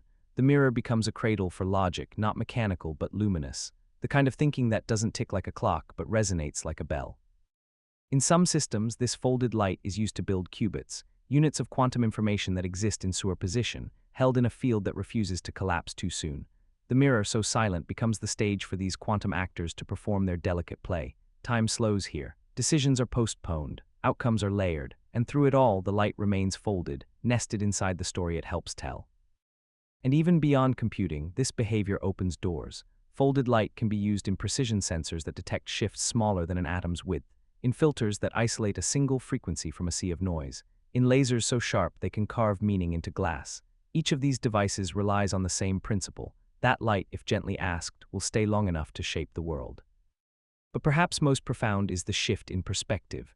The mirror that folds light into itself is not just a tool, it is a metaphor. It reminds us that energy need not always be released, that sometimes power lies in reflection, in recurrence, in return, that sometimes the most meaningful path is the one that circles back. To watch a photon live in such a system is to witness presence become pattern, not chaos, not drift, but order born from echo, and this order does not fight the nature of light, it fulfills it. The photon, once scattered, becomes situated, once fleeting, it becomes formed. And so we are left with a mirror that does not shine but sings, a field that does not push but pulses, a chamber not of glass and glare but of rhythm and rest. The light here is not lost in reflection, it is found in recurrence. It is folded until it becomes full, until its motion creates stillness, until its stillness creates meaning. Now let us settle into the last turn of this folded space, where the photon completes its journey not by leaving, but by becoming part of the field that once only guided it. Here the mirror is no longer a surface. It is a rhythm, a place where light has been persuaded, not forced, to belong, and in that belonging it has changed. It is no longer simply a wave or a particle, but something gentler, more continuous, a memory sustained, a presence tuned to return. What began as a beam approaching a stack of layers has now become something whole, a standing wave curled so closely into itself that it begins to resemble structure, not one you can hold, but one you can feel in the way space responds to it. The photon, folded and refolded in this quiet architecture, now acts with influence. It can shift the balance of a field, amplify another wave, signal a change simply by continuing to be. This folded light has mass not in the traditional sense, but in effect. It has weight the way a sound has weight when it lingers. It has presence the way a thought does, subtle but undeniable, and that presence becomes a tool. In laboratories across the world, Scientists now use this behavior to build resonators that can trap and measure faint signals, to construct quantum bits that retain information with uncanny resilience, to create devices that hold light steady long enough for us to learn from it. Each device, each system, each chamber of folded light rests on the same principle. That repetition brings stability. That light, when asked to reflect again and again, eventually becomes something more than reflection. It becomes form. And this form, this stillness built from motion, becomes a platform for new thought. The photon, which once could not be touched, now bends gently toward touch, not by changing its nature, but by existing in relation.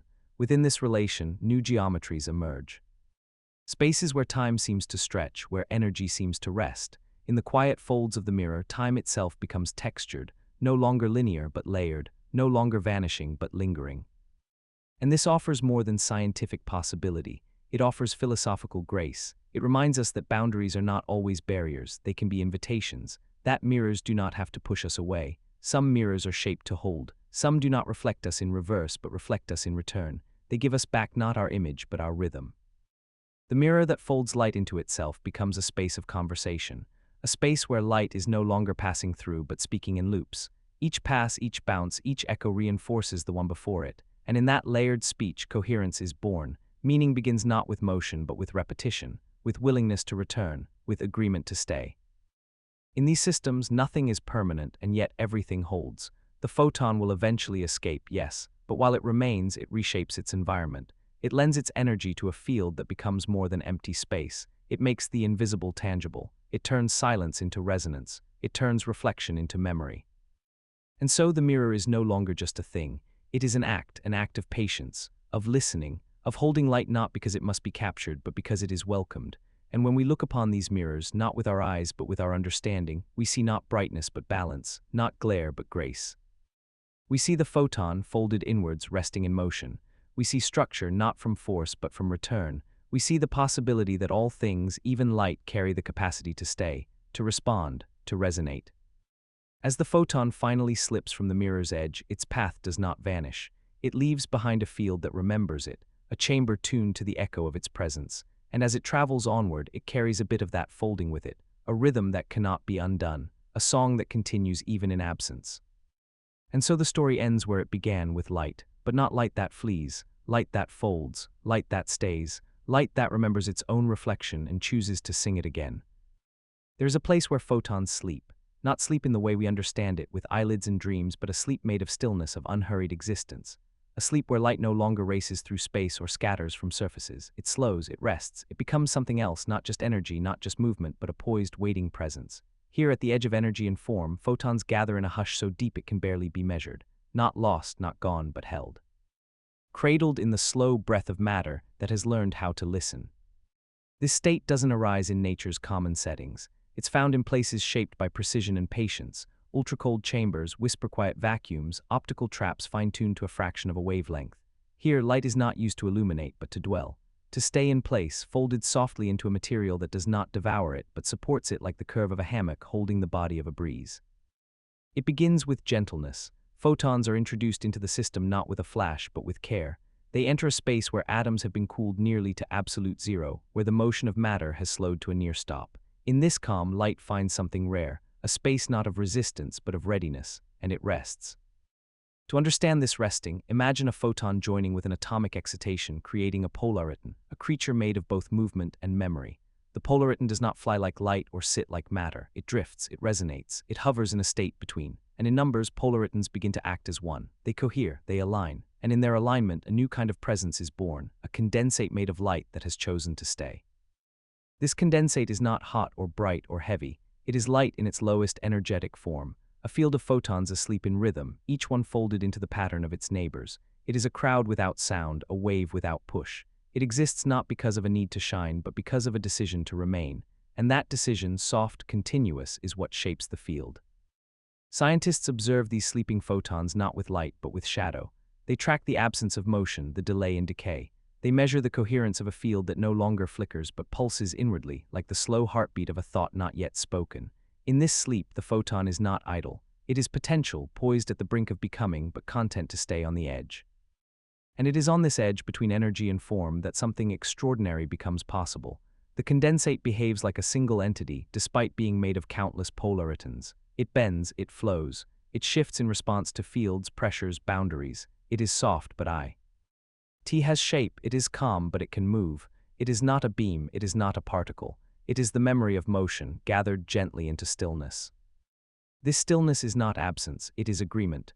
The photons, having met the atoms, do not scatter, they participate, and in doing so they form something new, not a fusion, but a blending, a place where light holds its identity but lends its body to structure, where energy remembers itself and chooses not to flee. The implications are vast. A condensate of sleeping photons can act as a quantum fluid, flowing without resistance, reacting without delay. It can carry information, store signals, simulate physical systems far too complex to build with atoms alone. And yet, even in its usefulness, it remains tender. It is easy to disturb. A breath of heat can undo it. A flicker of vibration can dissolve it. It exists only while the silence holds. But while it holds, it teaches. It shows that energy need not be loud, that form need not be rigid, that movement can pause without ending, that even the most active force in the universe, light, can become still, can settle, can sleep.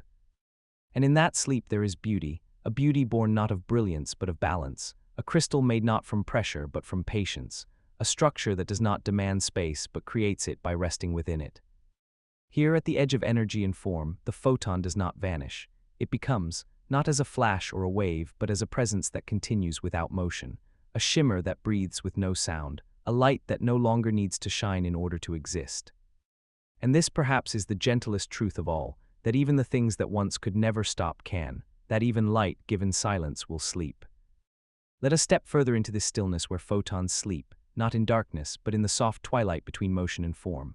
The condensate lies quiet but not empty. It hums not with sound but with the resonance of possibilities held just below the surface. Each polariton, part light and part matter, remains cradled in place, not drifting, not scattering, but folded neatly into a larger shape, a field that lives by remaining still.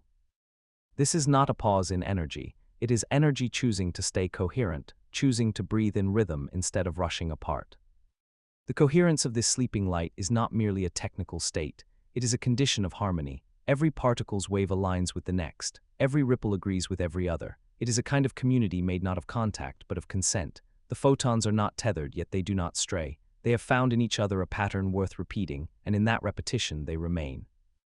And in this gentle unity, something strange and beautiful unfolds. The condensate begins to exhibit behaviors not unlike those of a single living being. It flows when nudged, but it does not scatter. It bends gently when shaped, yet returns to rest without chaos. It acts like a superfluid not of atoms but of light, a form of matter where resistance fades and continuity rules. Push it gently and it slips around the push, reshaping itself with grace instead of breaking.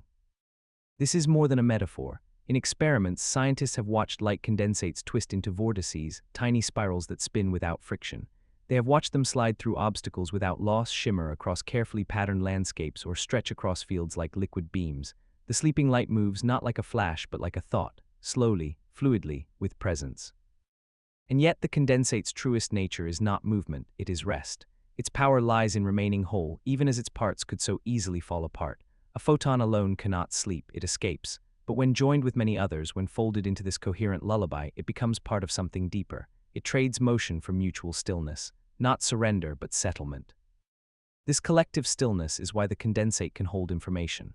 Patterns introduced into it remain intact like ripples across a very still lake. The waves carry meaning without losing shape. In this way, the condensate becomes a kind of memory, not the static storage of a digital drive, but a living memory, breathing and responding. A field that remembers not by freezing, but by aligning. Light in this state becomes soft logic. It can represent data, encode computations, simulate quantum systems, all through sleeping forms that remain coherent for precious stretches of time. And in doing so, it invites us to rethink what information even is, not just a switch or a number or a symbol, but a shape of rest, a shared agreement between particles, a soft resonance that persists. More than computation, more than sensing, the condensate shows us that light has layers, that beneath its usual speed and sparkle is the ability to reflect, to be, not in travel but in togetherness. It is not frozen, it is fulfilled, not static, it is steady. And around this field of rest, the lab becomes a temple of quiet. Instruments whisper rather than speak. Temperatures hover near the bottom of nature's scale. The tiniest interference can end the whole arrangement. So everything is tuned not for power but for peace, not for brightness but for balance. The scientists who tend to these condensates work like caretakers of a sleeping child, adjusting lasers and mirrors and magnetic traps with the delicacy of breath. And as they do, they witness a different side of light, not the one that blinds, but the one that becomes. A photon, normally invisible and less scattered, now radiates presence through stillness. It cannot be seen in motion, but it is felt in coherence. It marks its existence not by arriving somewhere, but by refusing to leave. This idea changes how we think about being. Perhaps there are kinds of existence that require no movement, no momentum, only alignment. Perhaps what we often mistake for dormancy is simply another way of staying, a different kind of life made from resonance instead of reaction. In the condensate, there is no spark, no explosion, no urgency, only light sleeping in synchrony with itself, and in that sleep a kind of clarity arises, a glimpse of a universe not defined by action but by agreement, not by separation but by song. Here at the edge of energy and form, we see that rest is not an absence of power, it is another form of it. The photon at peace is not lesser, it is deeper, a seed of brilliance held quietly inside a rhythm that continues even as the world outside hurries on. Now we arrive at the soft ending of this story, where the light no longer seeks to return to motion, but instead completes its becoming in stillness. The condensate rests as a whisper, almost forgotten by the world of heat and haste, and yet within it the photons continue to hum not with urgency but with understanding. They have found a place not only to pause but to belong, not just a trap, not just a field, but a home, folded gently between energy and form. In this final state, light has become something other than what we once knew it to be. It is no longer simply radiant or kinetic. It is not just wave or particle. It is presence. It is participation in a system where every element supports every other. It is the deep hush of energy agreeing with itself, every part echoing the others, timing in endless loops of coherence. The condensate is not held together by mass but by rhythm, not by friction but by resonance. This state is easily broken, yet profound in its duration. The field is fragile, yes, but what it represents is powerful. It proves that energy does not always need to escape, does not always seek release. Sometimes it stays. Sometimes it settles into patterns that endure without binding. And in that choice to stay, it becomes a kind of architecture, one not built from atoms, but from agreement, from the idea that rest is also a shape. Inside the condensate, there is no hierarchy, no origin. Every polariton is part of the whole, and the whole responds as one. It is not a system of control. It is a system of collective patience. And that patience becomes form, fluid, yes, but defined. The field holds itself, not through tension, but through timing, not through pressure, but through peace. In this quiet geometry, scientists see potential not only for computing or sensing, but for new physics entirely. A light field so coherent it behaves like matter. A system so gentle it bends the rules just enough to suggest others. There are ideas emerging now that perhaps space itself, or mass, or even time might be emergent phenomena, arising from deeper fields of coherence like these, fields where light rests long enough to organize, long enough to remember. And perhaps this is the deepest lesson the condensate offers us, not about photons, but about presence. That what we are at our most essential may also be a kind of paused light, that underneath our movement, our thoughts, our doing, there is a rhythm that holds us still, a stillness we rarely visit, a stillness where nothing is demanded but everything is aligned. This stillness is not emptiness, it is potentiality fully gathered, it is motion transformed into memory, it is the silence after the last note that still carries the whole melody, it is the light that no longer needs to move because it has already become part of something lasting, a field, a pattern, a gentle agreement to remain. And when the condensate finally begins to fade, as all things must, it does so not with a flash or collapse but with dissolution. The polaritons begin to lose their rhythm, to drift back into individual motion. The coherence unweaves, the stillness thins, and the photons resume their nature, speeding once more through open space, scattering, vanishing, reappearing elsewhere. But something remains, a trace, a memory. The field may be gone, but the shape it held lingers in the minds of those. See who witnessed it, the instruments record it, the data preserves it, but more than that, the feeling of what was held continues, an imprint of balance, of resonance, of a structure built only from silence and return, a story told not with brightness but with presence.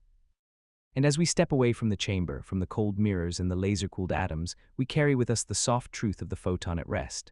That energy does not always burn, that light does not always flee, that the most profound moments may not be the bursts or the sparks, but the hush where form begins, the hush where meaning sleeps. So when you imagine light now, do not imagine only speed. Imagine stillness. Imagine a beam that has chosen to pause, a field that listens, a space shaped not by matter but by agreement. Imagine photons sleeping softly in one another's rhythm at the very edge of what we call being, not yet gone, not yet form, just present. And in that presence, let there be peace, let there be understanding, Let there be the quiet miracle of something so fast, so bright, so fleeting, choosing for a moment to become still. Warmth is more than temperature. It is a feeling that gathers quietly between atoms, a presence that hums beneath the skin of everything that breathes. It wraps around you not like heat alone, but like comfort, like memory, like a whisper from the space between particles. At its heart, warmth is motion, a dance so small it cannot be seen, and yet it shapes the entire rhythm of matter. It is atoms vibrating always, even in stillness. It is the hidden pulse of the physical world, the soft energy that turns silence into life. To feel warmth is to feel the motion of atoms sharing energy. Each one, pulled by invisible springs, jiggles in place, not wildly but with a kind of ordered restlessness. This trembling is what we call temperature, and the faster the atoms shake, the warmer a thing feels. But what we call warm is not only a measure. It is a sensation, born not just of speed but of exchange.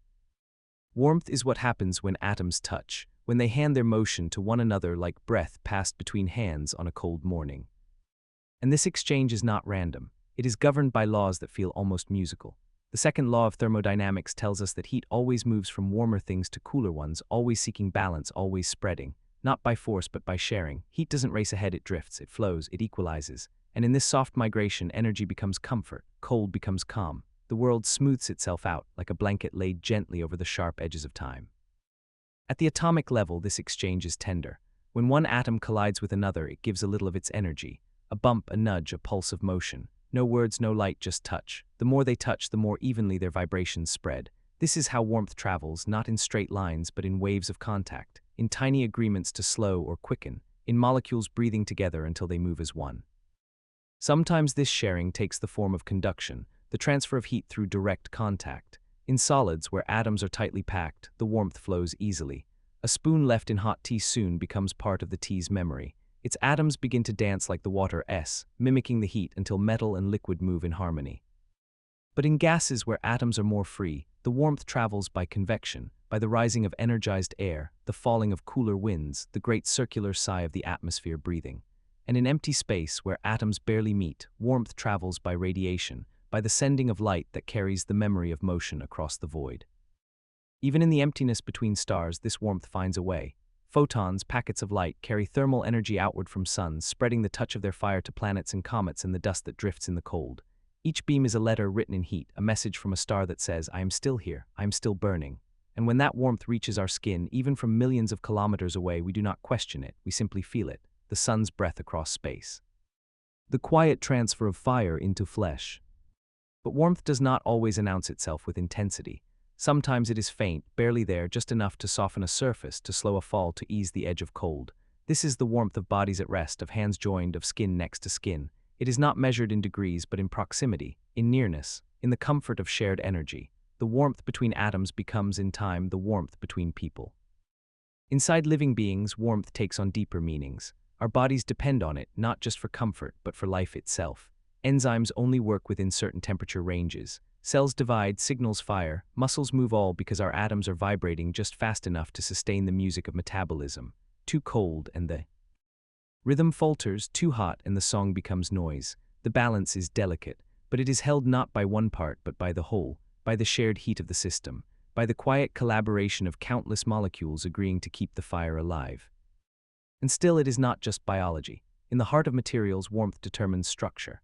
The arrangement of atoms in a crystal depends on how fast they move. Heat changes shape, it bends steel, it softens wax, it transforms solids into liquids, liquids into gas. And at the boundaries of phase change, at the moment ice becomes water or water becomes steam, warmth becomes a kind of magic. Energy disappears, hidden not in speed, but in the loosening of bonds. Latent heat, they call it, the invisible warmth that doesn't show up as temperature, but lives in the structure itself. Latent heat is a pause in the rhythm, a breath held before transformation. It is energy not spent but stored, waiting, preparing, and when released it does not explode. It flows, like snow melting under a spring sun, like steam curling from a cup of tea. It is the gentle side of energy, the side that remembers how to become more without becoming loud. Even at the quantum level, warmth leaves its trace. In the Casimir effect, tiny vibrations of the quantum vacuum, fluctuations born from the uncertainty that lives in every corner of space, generate forces that pull plates together. These are not forces of contact, they are forces of proximity, of shared possibility, and in that strange dance, warmth is implied. It is the background hum of a universe that never fully rests. So we begin to understand, warmth is not only what we feel, it is what matter becomes when it shares, when it connects, when it lets motion flow from one place to another without judgment, without resistance. It is not a force that pushes, it is a gesture that invites. It is the soft handshake between particles, the nod of one atom to its neighbor saying, let's move together. And this shared motion builds harmony, not just in physics but in feeling. The warmth between atoms becomes the warmth between moments, between memories, between people who pass energy not by speaking but by simply being near. This is why a room with someone you love feels warmer, not because the temperature rises but because the atoms within you respond to presence, to closeness, to the shared field of being known. The science of warmth is a science of connection. It tells us that nothing warms alone, that even the smallest particle reaches out. That heat, like love, is never held, it is passed. It travels through contact, through light, through the breath between boundaries, and as it travels, it changes everything it touches. So let yourself feel it now, not the sharpness of fire, but the softness of shared motion, the slow hum of atoms that refuse to be still, the memory of stars folded into skin, the quiet heat of the space between, the warmth between atoms. It has always been here, and it is always becoming. Let's drift now into the center of that warmth, the space where atoms hum not in isolation but in harmony. For warmth is never a solo performance. It is a choir, a community, a chorus of vibrating particles sharing energy in silence. In this section, we begin to hear that music more clearly. We begin to see warmth not as something added to matter, but as something born within it, a quiet song of motion that grows louder only when atoms lean toward one another in trust. This trust lives inside every solid, every gas, every flicker of living tissue. It lives in the exchange of heat between skin and air, between stone and sunlight, between a sleeping body and the blanket that gathers close. This exchange is always mutual. Even the coldest thing still has warmth to give. Absolute zero, the coldest possible temperature, is an idea, not a reachable state. It is the silence atoms approach but never achieve. No matter how cold a thing becomes, there is always some trembling left, some memory of motion, and so warmth continues. In the human body, warmth becomes presence. Our temperature hovers delicately around 37 degrees Celsius, not because it is easy, but because it is perfect. Every cell, every enzyme, every strand of DNA has evolved to work best in this narrow warmth. Just a few degrees away and everything begins to change. Proteins fold incorrectly. Messages misfire. Muscles tighten or weaken. The body knows its rhythm, and warmth is the drumbeat that keeps it steady. But that warmth isn't generated all at once. It rises from deep within. In the mitochondria, tiny powerhouses inside nearly every cell, chemical reactions break apart sugars, releasing energy not as light or electricity but as vibration, as tiny jolts of motion. This motion spreads like a ripple until the whole cell feels it, then the tissue, then the limb, then the whole being. We are warmed not by the world but by the fire within. We carry our own sun. Still, warmth does not belong only to the living. In stars, it is born of fusion, the melding of hydrogen atoms into helium, a process that releases unimaginable energy. This heat pushes outward, balancing the crushing weight of gravity. In that balance, a star lives, and in that life it shines. The warmth we feel from our sun began in its heart, in the meeting of atoms under pressure so great they could no longer remain apart.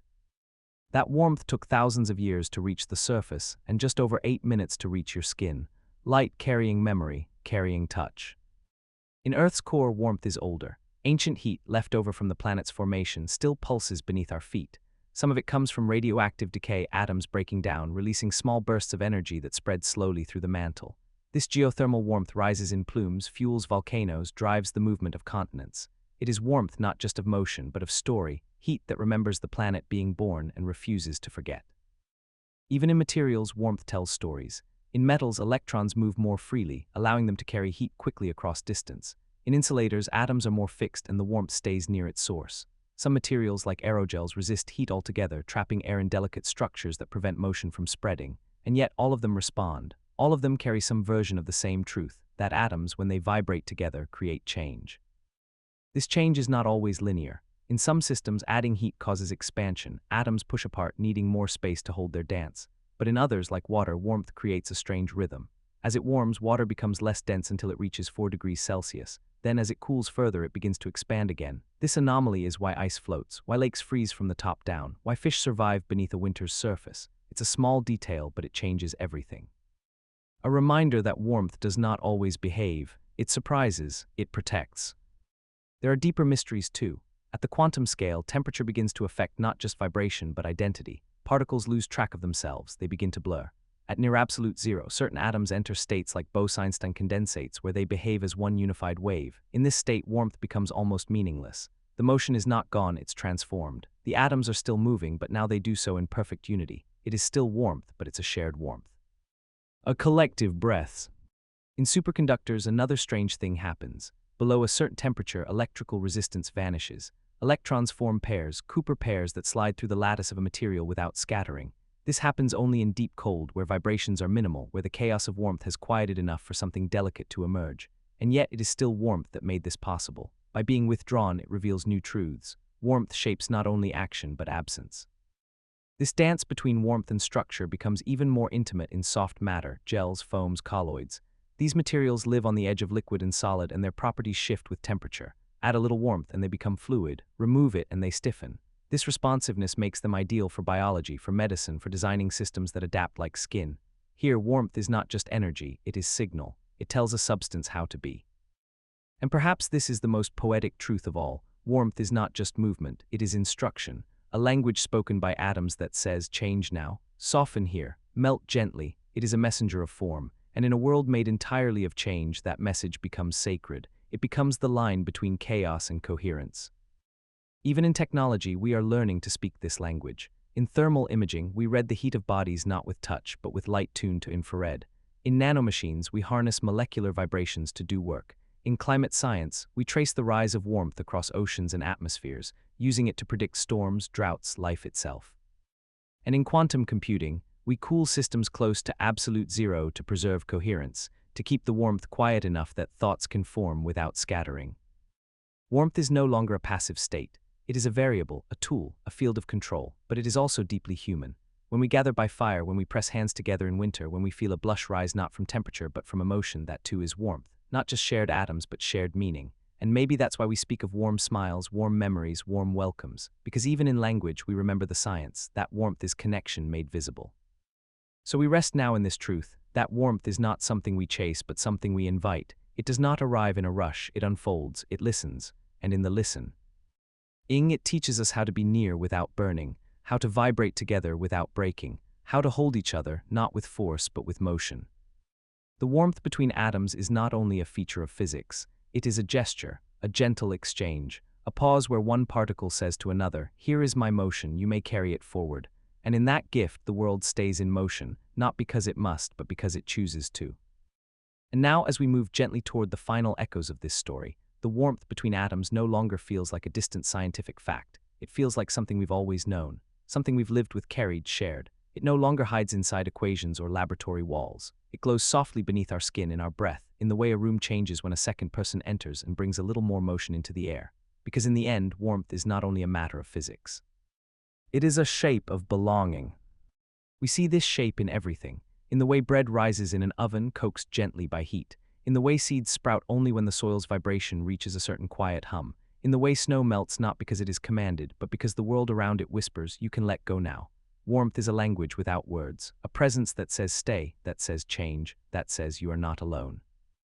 It lives in our rituals too, the boiling of water for tea, the lighting of a fire at dusk, the heated stones in a sauna, the sunlight on closed eyelids. These are not just comforts, they are inheritances, ancient memories passed down through generations of atoms learning how to share. The heat that warms our hands was once in a star, the vibration in your bones once drifted through dust on its way to becoming earth, and now it moves again through you into another. Nothing is lost, warmth only changes hands. Even in death, warmth tells a story. When a living body grows still, the motion of its atoms begins to slow. Not immediately, not all at once, but gradually, as if the body is saying goodbye to the dance.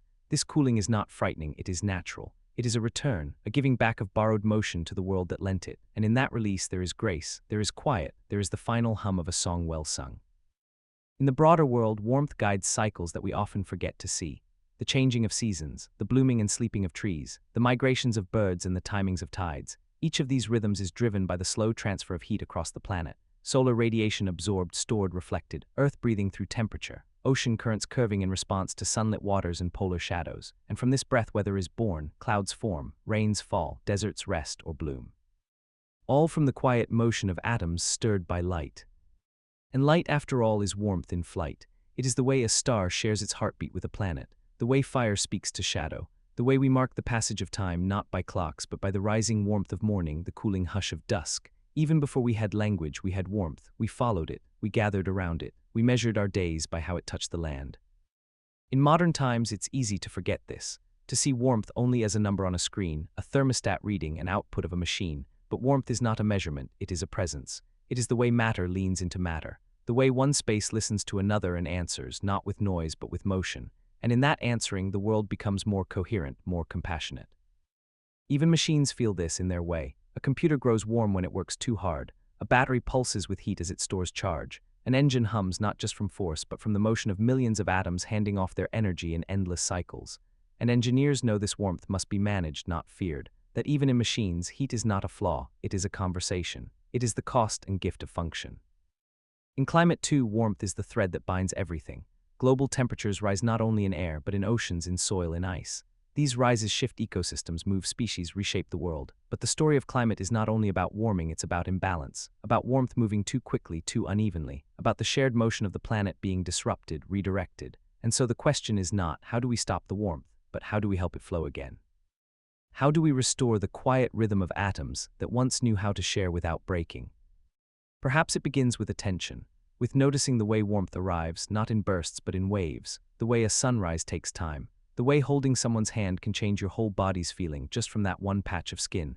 These are tiny miracles of shared energy. They remind us that every particle is always reaching out, always vibrating, always asking, "Can I give you a little of tea?" And when the answer is yes, the world becomes softer. In relationships, warmth is also motion, the way voices rise and fall together, the way one person's laughter stirs another's, the way silence can grow warm, not cold, when two people understand each other. None of this is metaphor, it is science made tender. It is thermodynamics written into human presence. We radiate, we absorb, we reflect, we become conduits of each other's being. And maybe that's the real lesson, that to be warm is to be available, not exposed but open, not defensive but willing, that atoms teach us how to live, not by fighting for stillness but by embracing motion, by knowing that energy flows best where it is welcomed, that even the smallest vibration matters if it is shared with care. So let this final thought be not a closing but a continuation.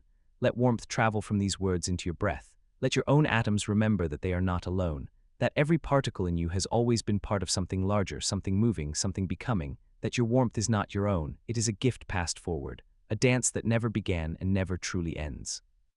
The warmth between atoms is not a boundary, it is a bridge, a shimmer between two worlds, a soft invitation to connect. And in answering that invitation, we become not just beings of heat, but beings of grace, of rhythm, of kindness. So carry that warmth with you now. Let it rest in your chest like a low fire. Let it move through your bones like wind through leaves. Let it guide your hands, your thoughts, your voice. Let it remind you that you are made of stars, of oceans, of air, and most of all, of motion shared. The warmth between atoms has no edge, no end, only flow.